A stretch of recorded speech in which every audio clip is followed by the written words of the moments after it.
Olá pessoal, esse é o podcast do meu acervo sobre itens da minha coleção, minha vida e minha opinião. Meu nome é Sérgio Eduardo e vou falar do DVD Menina de Ouro. O podcast de volta depois de um ano e dessa vez escrevi um roteiro antes de ligar o gravador e sair gaguejando meus achismos.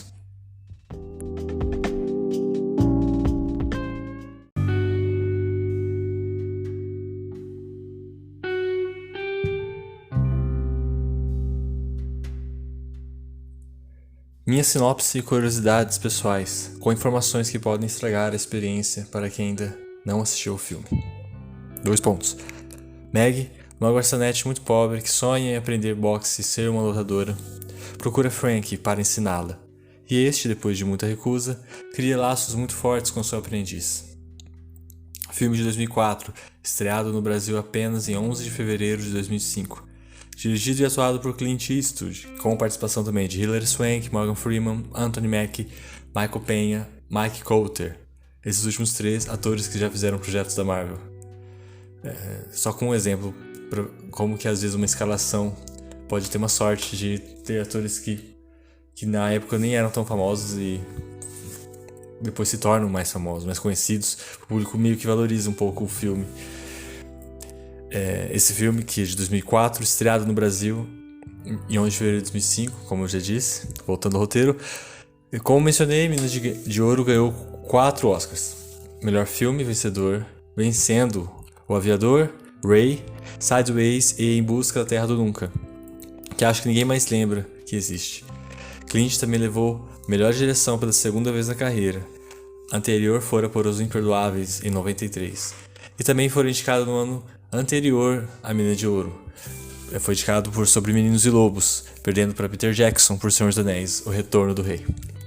Hilary Swank venceu também o seu segundo Oscar, ela de melhor atriz, sendo a primeira vez na cerimônia de 2000 pelo filme Meninos Não Choram.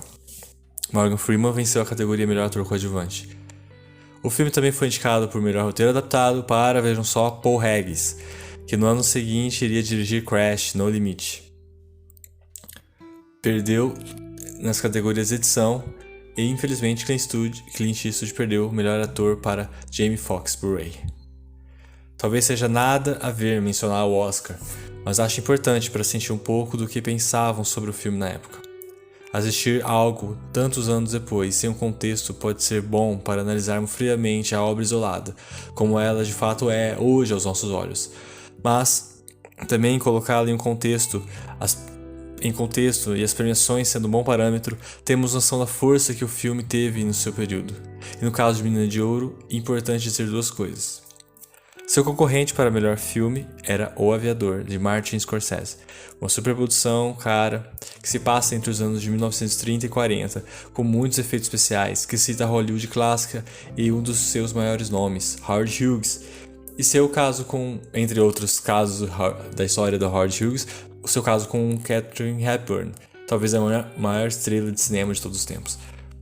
O embate Aviador-Menina de Ouro era, obviamente, um Davi e Golias, e seu resultado com certeza mede o efeito que o filme de Clint Eastwood causou nos membros votantes da academia. Davi e Golias porque Menina de Ouro foi feito com um orçamento bem menor, direção de arte minimalista, fotografia muito escura, mesmo nas cenas com multidões. Isso acabou virando uma técnica de Clint Eastwood de filmes. Ele nunca faz muitos takes para uma cena só, muitos shots para uma cena só, sempre são às vezes 1, 2, às vezes não tem, no caso famoso do Sniper americano, da boneca que substituiu o bebê de verdade. Então Clint Eastwood às vezes detém a história, a psicologia ao que tem de essencial e não, às vezes diminui tudo, tira tudo ao redor para você deter o essencial. Não se preocupa tanto talvez com a história da história da história. Ele é muito focado na história que se conta. Outro fato também que eu acho muito estranho é que no mesmo ano, na categoria Melhor Filme Estrangeiro, Mar Adentro, um filme espanhol atuado por Javier Bardem, venceu o prêmio. Um filme que também lida com a eutanásia. Realmente não sei como que os astros alinharam 2 filmes de eutanásia no mesmo ano, e os 2 com grandes destaques nas premiações. Na época do lançamento do filme, eu nem sabia o que era eutanásia, Por isso não sei dizer o que a mídia falava sobre isso na época e sobre esse caso de 2 filmes de países diferentes, reconhecidos e premiados, falarem sobre o assunto. Mas é algo que vale uma pesquisa em jornais, em sites, para ver, sei lá, como que as pessoas reagiam a esse fato, né? Caso saiba, eutanásia significa você matar alguém ou deixar morrer, simplesmente deixar morrer quando a pessoa está no leito de morte. Matar alguém meio que uma eutanásia passiva, você desligar os aparelhos. Uma eutanásia ativa, como é o caso de Mar Adentro, você realmente tomar um remédio para morrer. Às vezes, dependendo de outras pessoas, como no caso de Mina de Ouro, você dependia de de uma outra pessoa para desligar os aparelhos, ou no caso de Mar Adentro, você praticava isso por você mesmo, vontade própria, você ingeria. Lógico, eu vou precisar de alguém para colocar o remédio na tua frente, né?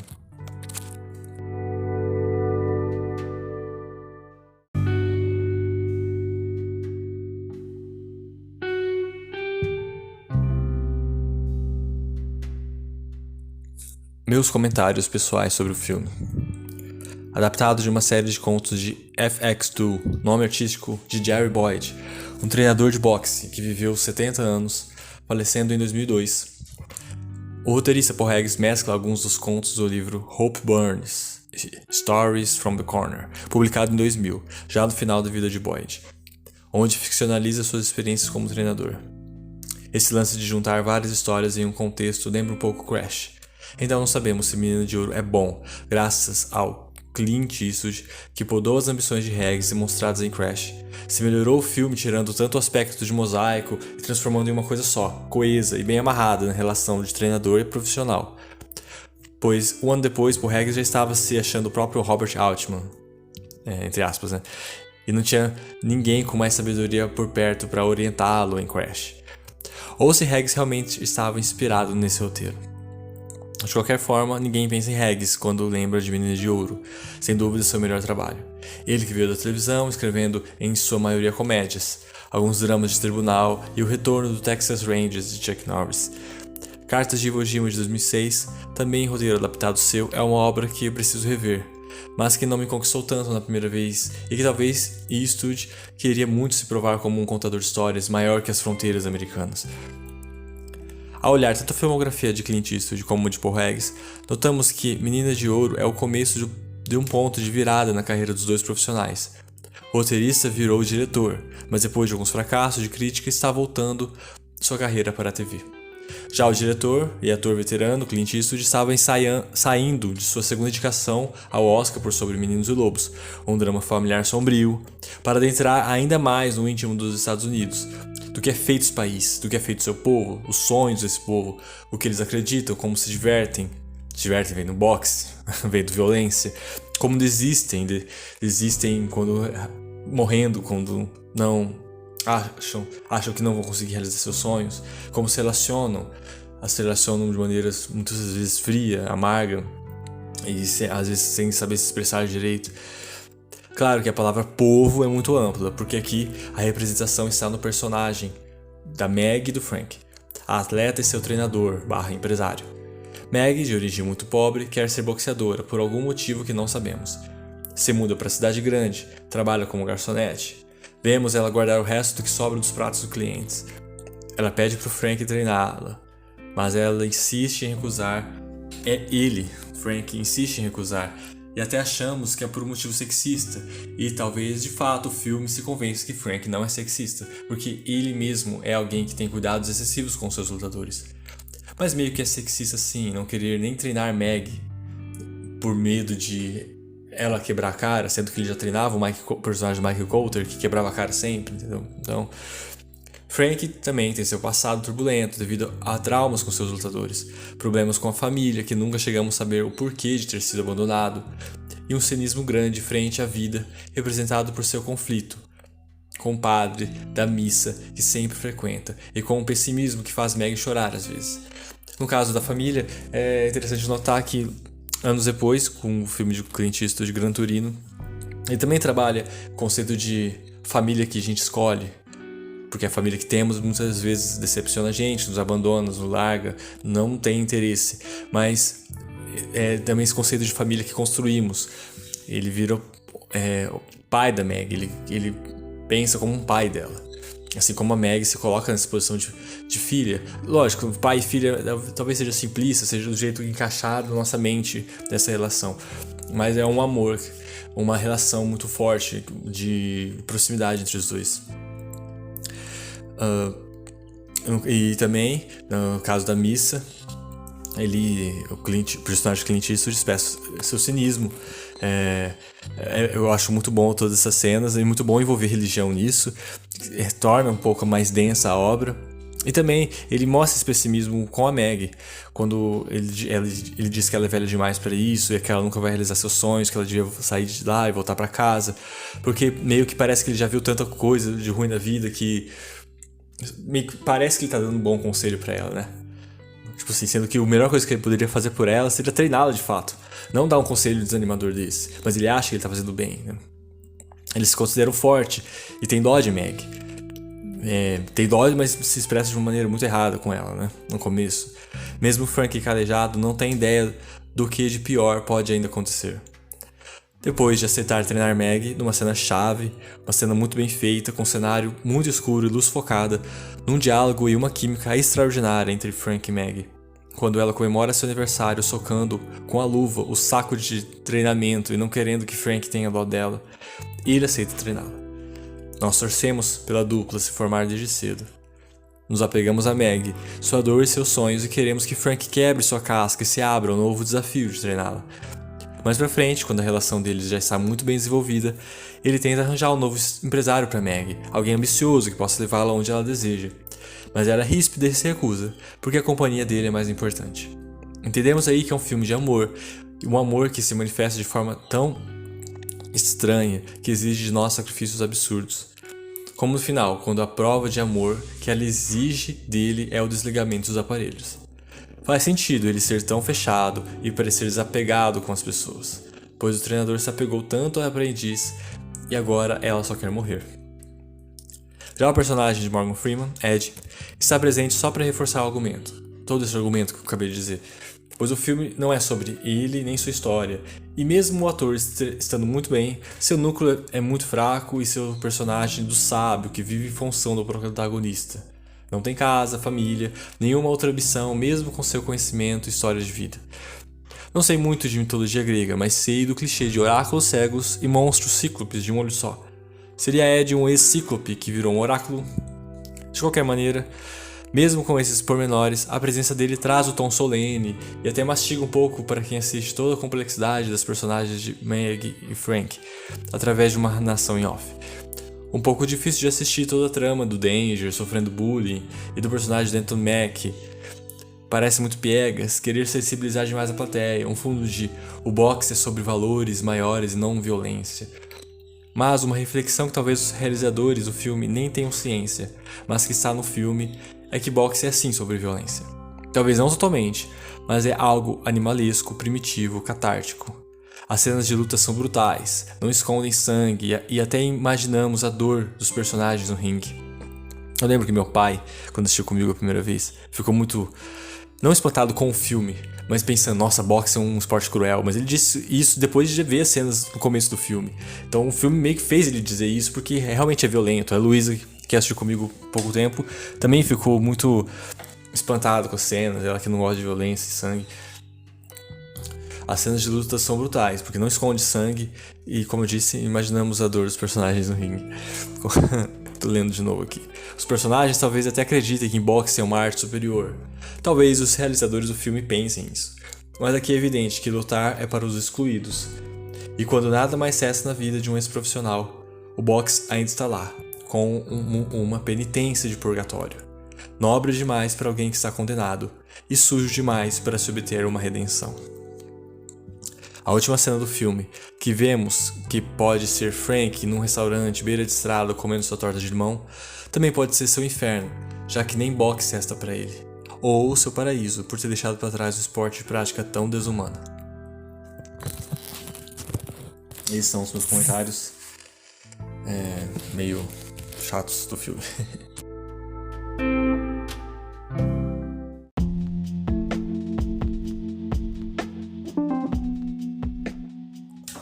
Esse DVD, que tem The Menina de Ouro, comprei há alguns anos em uma videolocadora que estava encerrando as atividades. Ainda dá pra ver as marcas de adesivos numéricos e também a caneta no disco que os locadores colocam nas capas e que não consegui remover. A primeira vez que assisti ao filme, em 2006, quando aluguei o DVD em um final de semana, lembro que foi junto com Escola de Rock.